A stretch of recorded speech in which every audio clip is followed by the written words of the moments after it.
Bruce Toussaint, Europe 1 matin. 7h53. Voici le billet rouge vif d'Anne Roumanoff. Bonjour Anne. Bonjour Bruce, bonjour Julie, bonjour à tous. Je voudrais ce matin défendre une espèce en voie de disparition, mais indispensable à l'équilibre de la faune politique, le communiste. Hier, François Hollande, pour rassurer des journalistes britanniques qui l'interrogeaient sur ses propos contre la finance, a affirmé « Il n'y a pas de communistes en France. There are no more communists in France. Oh my God !»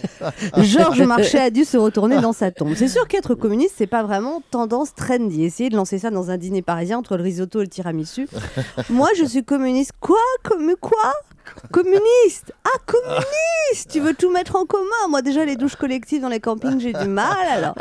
Non, mais de là à dire qu'il n'y a plus de communistes en France, enfin, le PC revendique quand même 150 000 adhérents et 10 000 élus. Les communistes, c'est vrai qu'il en reste tellement peu que ça va après finir par devenir vintage.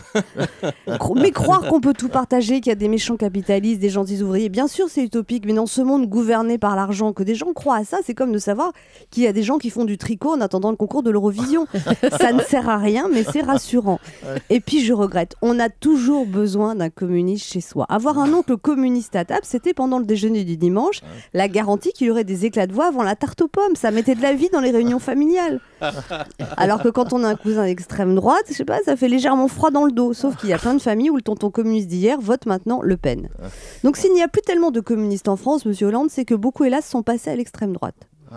Sinon, je dois vous dire que je n'en peux plus d'attendre. Quel suspense insoutenable. Qu'est-ce que le président va déclarer ce soir à Laurence Ferrari ? Qu'il se retire parce qu'il atteint une Jacques Delorite aiguë, qu'il préfère être Jacques Delors à Nicolas Dehors ? Non, le seul vrai suspense, c'est de quelle couleur va être le rouge à lèvres de Laurence Ferrari. Alors, il paraît que Nicolas Sarkozy aurait choisi Nathalie Kosciusko-Morizet, la Vénus de Botticelli du gouvernement, comme porte-parole. Elle a de la classe, elle est grande, mince, fashion, polytechnicienne, intelligente et chic.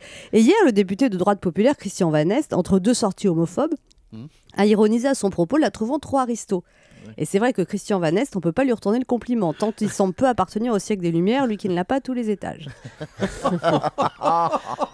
Pour en revenir à François Hollande, est-ce que c'est une bonne idée de vexer la gauche de la gauche pendant que son concurrent flatte la droite de la droite ? C'est sûr qu'il faut certainement être un grand artiste pour faire croire aux fans de Mélenchon qu'on est vraiment à gauche et aux électeurs de Bayrou que l'on n'est pas si à gauche que ça. Et c'est là où on voit bien que Hollande, c'est pas vie artiste, c'est juste vie socialiste, équilibriste. Merci beaucoup.